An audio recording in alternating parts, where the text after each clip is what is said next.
오늘도 믿음으로 살아가는 여러분의 삶을 또 여러분의 입술의 증언을 하나님 듣고 계시고 하나님의 마음판에 기록하고 계신 줄 믿습니다. 우리가 읽은 말라기는 구약 성경의 마지막 권입니다. 기록된 시간 순서로 봤을 때도 구약의 마지막 순서입니다. 말라기를 끝으로 세례 요한이 오기까지 400년 정도 되는 기간 동안 하나님의 말씀이 선지자가 더 이상 나타나지 않는, 하나님께서 침묵하시는 시대가 시작이 됩니다. 역사에서는 이 기간을 신구약 중간기라고 부릅니다. 구약 성경의 마지막 선지서인 말라기에는 하나님과 하나님의 백성들 사이에서 벌어졌던 논쟁이 6가지 기록이 되어 있습니다. 그러니까 이 논쟁들을 끝으로 하나님께서는 이후 세례 요한이 오기까지, 예수님 오시는 길을 예비하는 선지자 요한이 올 때까지 하나님께서는 침묵하시는 것입니다. 대체 하나님과 이 백성들 사이에 어떤 이야기가 오고 갔길래 하나님께서 무려 400여 년이나 이 백성들을 향해서 침묵하시는가? 여러분, 어떤 사람하고 더 이상 교제 안 해본 경험들 있으신가요? 이제 이 사람하고는 더 이상 내가 만날 수 없겠다. 이 사람하고는 말해서는 안 되겠다. 흔히 하는 말로 더 이상 말 섞으면 안 되겠다. 어떤 일이 있을 때, 어떤 경험을 하게 되면, 어떤 이야기를 주고받으면 그런 결정을 우리가 내리게 되던가요?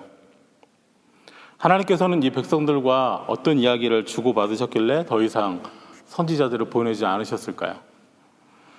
말라기는 바벨론 포로에서 돌아온 이후에 성벽도 다시 쌓고 성전도 다시 모두 다 지은 이후에 일상이 시작됐을 때, 그때 일어난 기록입니다. 마침내 바벨론이 멸망하고 새로운 제국 페르시아가 패권을 잡았을 때 하나님의 약속대로 70년 동안 포로 생활을 하던 유대인들이 고향으로 돌아오게 됐습니다. 성전도 재건하고 믿음 생활도 할 수 있게 됐습니다. 70년 동안 포로 생활은 정말 고단했습니다.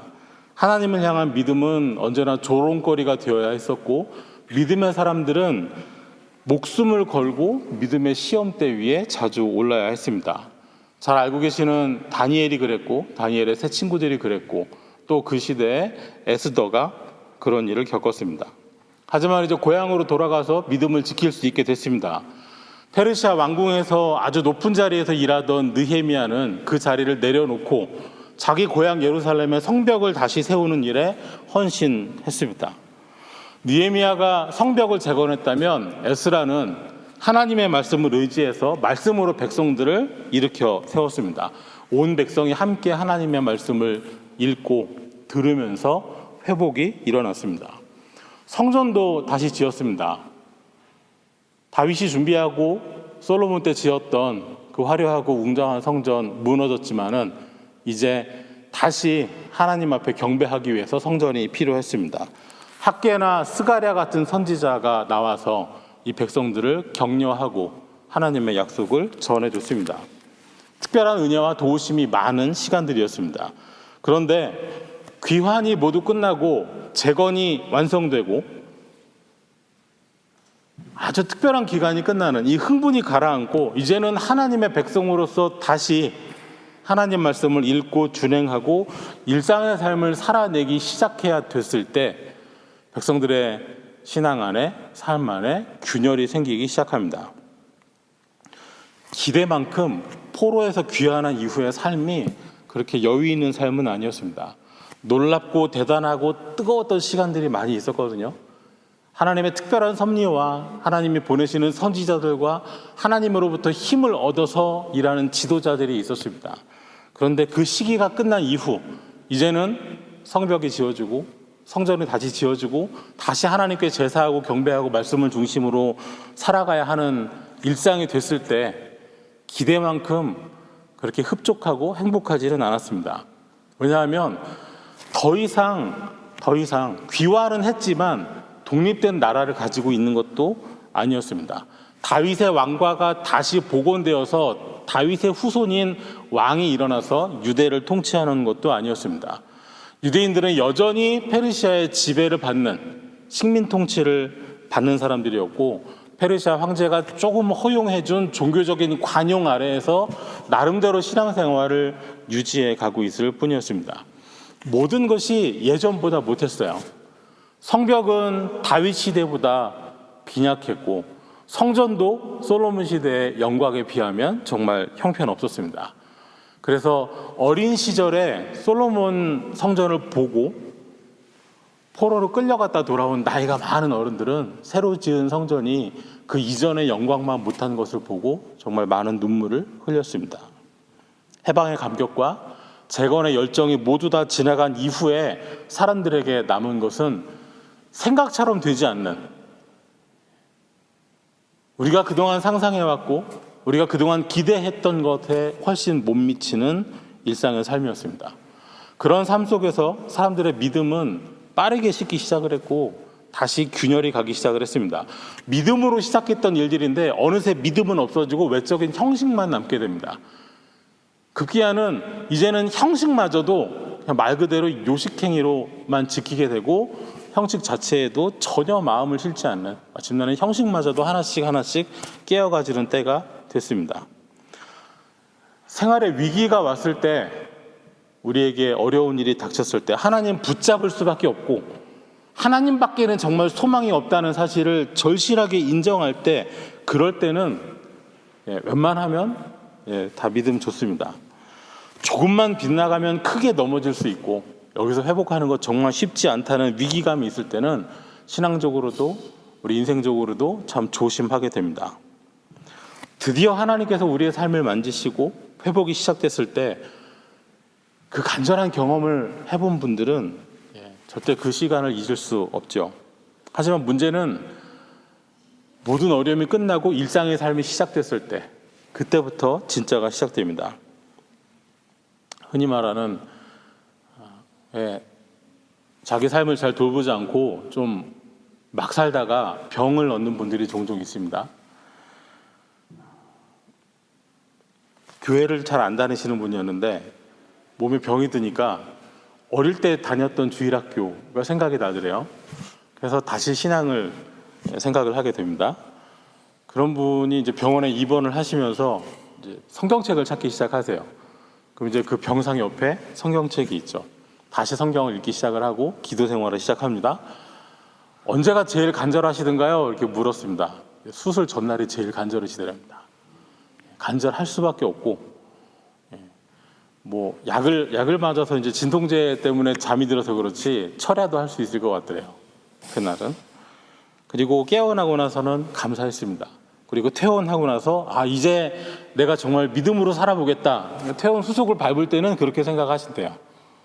그리고 나서 한 달, 두 달 건강해지고 이전보다 더 힘이 써지고 관리를 잘 하니까요. 그리고 나서는 다시 처음 원점으로 스스로 돌아가더랍니다. 큰 은혜의 시기가 지나고 우리에게 일상의 삶이 시작됐을 때, 위기가 끝나고 평안한 삶이 시작됐을 때, 등산하시는 분이 자주 말씀하시는 것처럼 산을 오를 때가 아니라 내려올 때 사고 나기 쉬운 것처럼, 이런 시기에 사람들하고의 관계도 많이 끊어집니다. 오히려 어려울 때보다 모든 어려움이 지나고 회복된 이후에 더 많이 관계도 소원해진다고 합니다. 함께 어려운 길을 걸을 때는 손을 잡고 가지만, 서로 밀어주고 끌어주지만, 이제 좀 어려운 일이 끝나고 길이 평탄해지면 어느새 곁에 있는 사람이 불편해지고 이제는 좀 거리를 뒀으면 하는 그런 마음들도 듭니다. 특별한 때 특별한 믿음이 좋습니다. 하지만 특별하지 않을 때 그저 일상의 삶 속에, 우리의 평안한 삶 속에서도 여전한 믿음을 우리가 소유하면 더 좋겠습니다. 이 시기에 유대인들에게는 노골적인 우상 숭배 같은 것은 존재하지 않았습니다. 충분히 교훈을 얻었습니다. 북쪽 이스라엘이 남쪽 유다가 하나님 등지고 배교하고 우상 숭배하다가 망한 것, 징계받은 것 너무나도 잘 알고 있기 때문에 이 사람들의 믿음 생활은 오히려 가장 정통에 가까운 믿음 생활을 하고 있었습니다. 하지만 일상 속에 다시 정통에 가까운 믿음을 세웠지만은 그것이 어느새 허울만 남는 죽은 정통이 되기 시작했습니다. 당시의 유대인들은 1년에 2달을 애곡하는, 애통해하는 기간이 있었다고 그럽니다. 나라가 망했던 그 달에, 성전이 무너지고 정말 큰 슬픔이 있었던 그 달에, 그리고 유대의 마지막 임금이 죽임당하고 왕좌에서 끌려나갔던 그때를 기억하면서 1년에 무려 2달을 온 국민이 애통해하는, 눈물을 흘리고 금식하는 기간이 있었습니다. 그런데 이것에 대해서 스가랴가 이렇게 지적을 했습니다. 스가랴 7장 5절부터 온 땅의 백성과 제사장들에게 이르라, 너희가 70년 동안 5째 달과 7째 달에 금식하고 애통하였거니와 그 금식이 나를 위하여 한 것이냐. 너희가 포로 생활 70년 내내 그때부터 1년에 2달씩이나 그렇게 금식하고 애통해야 하는데 과연 이것이 하나님을 위하여 한 것이냐 물으시는 거죠. 너희가 먹고 마실 때 그것은 너희를 위하여 먹고 너희를 위하여 마시는 것이 아니냐. 우리가 잘 알고 있는 바리새파도 이때 시작이 됐습니다. 포로 생활 마치고 돌아와서 이제 정말 하나님 말씀 지키면서 온전하게 살아보자 하고 시작한 것이 바리새 운동이었습니다. 하지만 어느새 말씀 자체보다는 그 말씀을 지렛대 삼아서 다른 사람들에게 힘을 과시하기 위한, 자기들의 힘을 사용하기 위한 도구가 되어버렸습니다. 사람들의 삶 속에는 하루하루 지나가면서 하나님에 대한, 신앙에 대한, 헌신에 대한 냉소가 번지기 시작했습니다. 하나님께서 하라고 하신 대로 다 해도 과연 우리에게 무슨 유익이 있는가? 말씀대로 산다는 것이 우리에게 어떤 의미가 있는가? 하나님께 헌신하면 과연 보상이 있는가? 우리 삶 속에 선한 사람은 선한 대로, 악한 사람은 악한 대로 살지만 선한 사람이라고 해서 잘 되는 것도 아닌 것 같고 악한 사람이라고 해서 당장의 심판을 받는 것도 아닌데 과연 정의의 하나님은 계시는가? 이런 의문들이 나오기 시작을 했습니다. 이런 세대에 하나님께서 말라기를 통해서 말씀하십니다.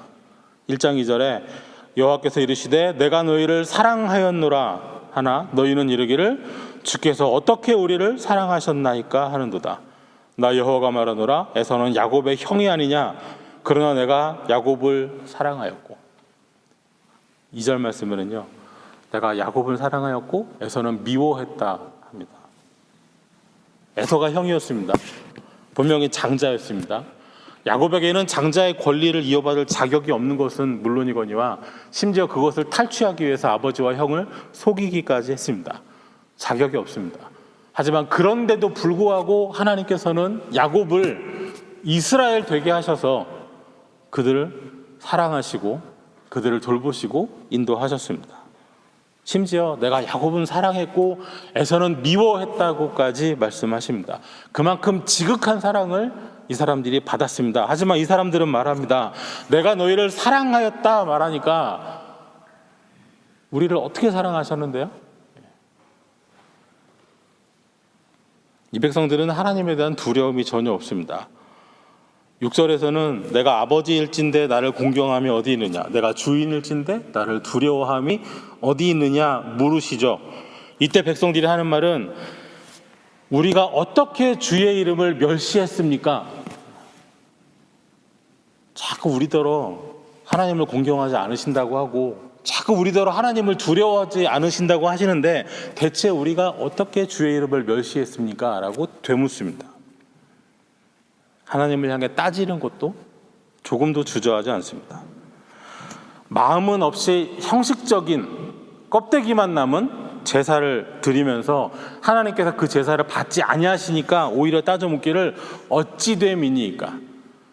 우리가 기록된 대로 법대로 절차대로 분명히 하나님께 제사를 했는데 왜 안 받으시나요? 어찌 됨이니까. 이들의 말은 하나님께 큰 괴로움이 됐습니다. 2장 17절에 너희가 말로 여호와를 괴롭게 하고도 이르기를 우리가 어떻게 여호와를 괴롭혀 드렸나이까 하는도다. 이는 너희가 말하기를 모든 악을 행하는 자는 여호와의 눈에 좋게 보이며 그에게 기쁨이 된다 하며 또 말하기를 정의의 하나님이 어디 계시냐 함이니라. 악을 행해도 하나님 눈에 죄인으로 발견되는 게 아니라 오히려 좋게 보이고 기쁨이 될 거라고 진리를 왜곡합니다. 정의의 하나님이 어디 계시냐? 함부로 살아도 말씀 어겨도 하나님 뜻대로 하지 않아도 정의의 하나님, 공의의 하나님이 내리는 심판이 가까이 있지 않기 때문이었습니다. 이 백성들에게 하나님께서 이제는 좀 돌아오라고, 포로 생활에서 몸만 돌아오는 거 말고 이제는 돌아와서 성벽도 다시 쌓고 성전도 지었고 다시 믿음 생활하는데 껍데기만 남기지 말고 이제는 좀 하나님 앞으로 진짜 믿음이, 중심이 좀 돌아오라고 이야기하자 우리가 어떻게 해야 하나님께 돌아갈 수 있습니까? 라고 또 되묻습니다. 이때 하나님이 말씀하신 것이 11조와 봉헌물이었습니다. 하나님의 것 도적질하면서 어떻게 하나님과 가까이 지낼 수 있겠느냐, 이것입니다. 하나님께서는 사랑하신다고 하시는데 대체 어떻게 우리를 사랑했습니까? 하나님의 이름을 함부로 언급하면서도 대체 우리가 하나님을 언제 멸시했습니까? 우리가 드리는 제사는 왜 안 받으시나요? 정의의 하나님, 그런 하나님은 안 계시는 것 아닌가요? 우리대로 자꾸 돌아오라고 하시는데 어떻게 하면 돌아갈 수 있을까요? 되묻습니다. 이것이 백성들이 하는 말이었고 오늘 본문에서는 이렇게 말합니다. 3장 13절에 여호와가 이르노라 너희가 완악한 말로 나를 대적하고도 이르기를 우리가 무슨 말로 주를 대적하였나이까. 완악한 말들, 할 말 다 해놓고도 우리가 무슨 말로 주를 대적했습니까? 14절에 이는 너희가 말하기를 하나님을 섬기는 것이 헛되니 만군의 여호와 앞에서 그 명령을 지키며 슬프게 행하는 것이 무엇이 유익하리요. 하나님께는 아무 힘도 없다는 생각을 가지고 있습니다. 섬겨봐야 헛된 일이고 명령을 지켜봐야 우리 삶에는 아무 유익이 없다. 여기서 유익이라는 말이요, 이 배 짜는 사람들, 천 짜는 사람들이 급여를 돈으로 받는 게 아니고 천을 예를 들어서 10m를 짜면 끝에 자투리 조각을 쭉 찢어가지고 천의 일부를 보상으로 줬답니다. 이 당시에. 거기서 나온 말이라고 하는데요, 그 자기 몫이라는 뜻이 있습니다. 대체 하나님을 이렇게 섬겨봐야 내 몫으로 떨어지는 게 대체 뭐가 있습니까? 이 뜻입니다. 이어지는 15절에 지금 우리는 교만한 자가 복되도다 하며 악을 행하는 자가 번성하며 하나님을 시험하는 자가 화를 면한다 함이라. 복된 사람은, 교만한 사람이 복되고요, 번성하는 사람, 악을 행하는 사람이 번성하고요, 하나님 시험에도 아무런 화도 입지 않습니다. 분명히 하나님의 법을 사랑하고 주야로 묵상하는 사람이 복 있는 사람이라고 했는데 그 말씀은 온데간데 없고 복 있는 사람은 이런 사람이고, 교만은 멸망과 패망의 선봉이와 앞잡이라고 했는데 교만한 사람이 번성한대요. 너희가 어찌하여 여호와를 시험하느냐, 확실한 책망의 성경이 있지만은 하나님 시험해도 아무 일 일어나지 않는다고 생각하고 삽니다. 어떻게 이런 말을 할 수 있을까요? 하나님 섬기는 것이 헛된 일이라고 생각하니까 이런 말도 서슴없이 합니다. 하루하루 믿음에서 조금씩 벗어난 그 결말에 이런 말들이 나왔습니다. 현실 안에서 교만하면 패망한다고 했는데 교만한 사람이 바로 그렇게 꼬꾸라지지 않거든요. 악을 행하는 사람이 망해야 되는데 악을 행하는 사람이 바로 멸망하지 않거든요. 하나님을 시험하는 사람 당장이라도 징계를 받아야 될 것 같은데 그렇지 않거든요.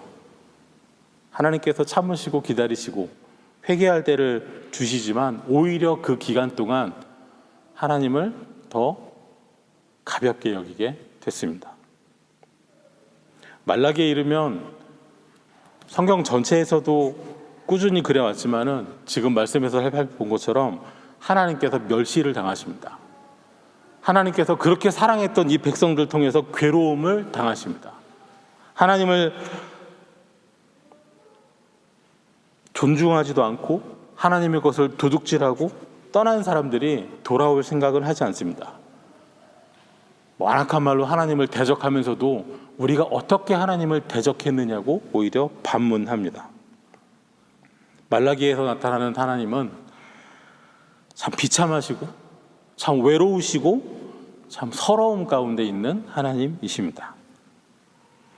하나님을 멸시하고 대적하고 악을 행하든 교만하든 감히 하나님을 시험하든 징계는 고사하고 오히려 복과 번성이 있다고 여기는 이 시대가 쉽게 끝나지 않았습니다. 이제부터가 시작이었습니다. 구약시대 마지막 선지자의 외침이 있었지만은 이 말라기의 메시지를 듣고서도 이런 흐름이 끊기거나 바뀌지가 않았습니다. 유대 사회에 전국적인 회개가 일어나지도 않았고 형식적인 신앙을 버리고 다시 진짜 신앙을 찾아봅시다. 우리 하나님 앞에 회복합시다라는 사람들도 나오지 않았습니다. 바리새인들은 우리가 복음서에서 알고 있는 바리새인들처럼 점점 더 그렇게 되어갔고 서기관들도 하나님 말씀 소중하게 여기고 다음 세대에 전하고 이것이 무슨 뜻인지 연구하자는 서기관들도 결국은 우리가 알고 있는 서기관들의 모습으로 변해가기 시작을 했습니다. 겉으로는 하나님을 섬긴다고 하지만 사실은 하나님을 대적하고 하나님을 괴롭히고 있지만 아직 주님은 오시지 않으셨고 주의 길을 예비하러 올 세례 요한조차도 아직 오려면 400년 남았습니다. 또 다른 선지자라도 오면 좋겠지만 그렇지가 않습니다. 다시 이 백성들 가운데 누군가 선지자가 일어나서 반석을 깨트려서 물을 내고 그 선지자가 말할 때까지 말 한마디 하면 하늘에서 몇 년씩 비가 내리지 않고 다시 지어진 성전 안에 솔로몬 시대처럼 하나님의 임재가 있어서 앞을 볼 수 없는 영광이 가득한 은혜의 현상들도 사건들도 일어나지 않았습니다. 이런 기간이 400년 이어집니다. 그런데 이런 시대 속에서도 이런 상황 속에서도 여전히 하나님 경외하는 사람, 하나님을 존중하는 사람들이 남아 있습니다. 3장 16절에 우리 함께 읽어보겠습니다. 그때 여호와를 경외하는 자들이 피차에 말하매 여호와께서 그것을 분명히 들으시고 여호와를 경외하는 자와 그 이름을 존중히 여기는 자를 위하여 여호와 앞에 있는 기념책에 기록하셨느니라. 분명히 아직 하나님 경외하는 사람, 여호와 이름을 존중히 여기는 사람들이 적지만 남아 있습니다. 하지만 이 사람들이 그다지 힘있고 능력이 있어 보이지는 않습니다. 구약 곳곳에 나타나는 하나님의 사람들, 선지자들처럼 담대하게 나아가서 바리새인들 향해서 이제 힘을 얻고 이제 본격적으로 바리새인다워지려고 하는 이때 당신들 이렇게 하면 안 된다고, 이렇게 하나님 대적하고 이렇게 하나님 앞에 올바르지 못하면서도 우리 제사를 왜 안 받으세요? 이렇게 따져가면서 하나님 앞에 일그러진 삶을 살아서는 안 된다고, 하나님 말씀을 우리가 존중해야지 당신들의 권력을 위해서 지렛대로 삼으면 안 된다고 담대하게 말하는 사람은 한 명도 나타나지 않았습니다. 그렇게 못했어요. 이 사람들은 하늘에서 불이 떨어지는 걸 구하지도 못했고 반석을 쳐서 물을 내지도 않았고 하나님의 능력이 나타나기를 담대하게 선언하며 다니지도 않았습니다. 이 사람들은 능력의 선지자들이 아닙니다. 그렇다고 담대한 믿음의 용사들도 아니었습니다. 하나님을 멸시하는 사람들 사이에서, 하나님을 대적하는 사람들 사이에서, 하나님을 시험해도 아무 일도 없다고 말하는 사람들 사이에서 이 믿음의 사람들이 할 수 있는 것은 고작 피차에 말하는 것뿐이었습니다. 이렇게 하시면 안 된다고 나가서 담대히 외치는 게 아니라 이 사람들끼리 서로 그래도 하나님 믿으려면 이렇게 해야 하지 않겠나? 그래도 성경 말씀이 이러한데 우리가 이렇게 살아야 하지 않겠나라고 피차에 서로 말하고 있는 것이죠. 누가 이 사람들의 말을 눈여겨보고 이 사람들의 말을 귀담아 듣겠습니까? 정말 소수의 사람들이에요. 하지만 이 사람들은 하나님을 경외합니다. 하나님을 두려워합니다. 하나님의 이름을 존중합니다. 그저 피차에 말하는 말에 불과할지라도 하나님께서는 이들의 하는 말을 분명하게 들어주십니다. 그리고 이들이 어디 나가서 외치고 힘있게 전하는 그런 말이 아니고 서로 피차에 하는 말일 뿐일지라도 하나님께서는 이들의 이름을 하나님 앞에 있는 기념책에 기록해 놓으셨습니다. 믿음이 조롱을 받는 시대에 하나님께서 어디 계시느냐고 사람들이 말하고 있는 그러한 때, 신실한 사람들이 삶에 아무런 보상을 받지 못하는 때에, 믿어봐야 소용없다는 그러한 때에 서로 피차에 격려하고 전합니다. 하나님을 경외하고 존중한 이 사람들이 서로 피차에 한 말이 어떤 말인지는 나타나 있지 않습니다. 하지만 이 백성들이 피차한 말은 지금까지 하나님께서 이 유대 백성들의 말들을 드러내실 때 항상 너희는 이르기를, 너희는 이르기를, 너희는 말하기를 하시거든요. 그 사람들이 말한 하나님을 대적하고 원망하고 부정했던 그 말들의 반대편에 있는 말들인 것이죠. 이 믿음의 사람들, 겨우 피차에 말할 수밖에 없는 이 사람들을 하나님께서는 나의 특별한 소유로 삼으신다고 하셨습니다. 있는 그대로 직역하면 하나님의 보화로 삼으신다는 말입니다. 하나님의 통치가, 하나님의 주권이 우리 눈앞에 선명하게 보이지 않을 때, 믿음이 보상받지 못하고 믿음대로 살아도 뭔가 은혜가 있고 응답이 있고 손에 쥘 만한 것이 나타나는 이 기간이 너무 길어질 때에도 여전한 믿음을 가지고 하나님의 이름을 존중하고 경외할 수 있어야 하겠습니다. 주인이 떠나 있는 기간이 길어지자 주인이 더디 오리라고 생각한 종들은 생각하지 않은 날, 알지 못하는 시각에 온 주인에 의해서 슬피 울며 이를 갈미 있다 하였습니다. 말라기 이후 세례 요한이 오기까지 하나님의 통치가 뚜렷하게 드러나지 않는 기간이었습니다. 하늘에서 불이 떨어지게 하고 반석에서 물이 나게 하는 선지자가 더 이상 나오지 않았습니다.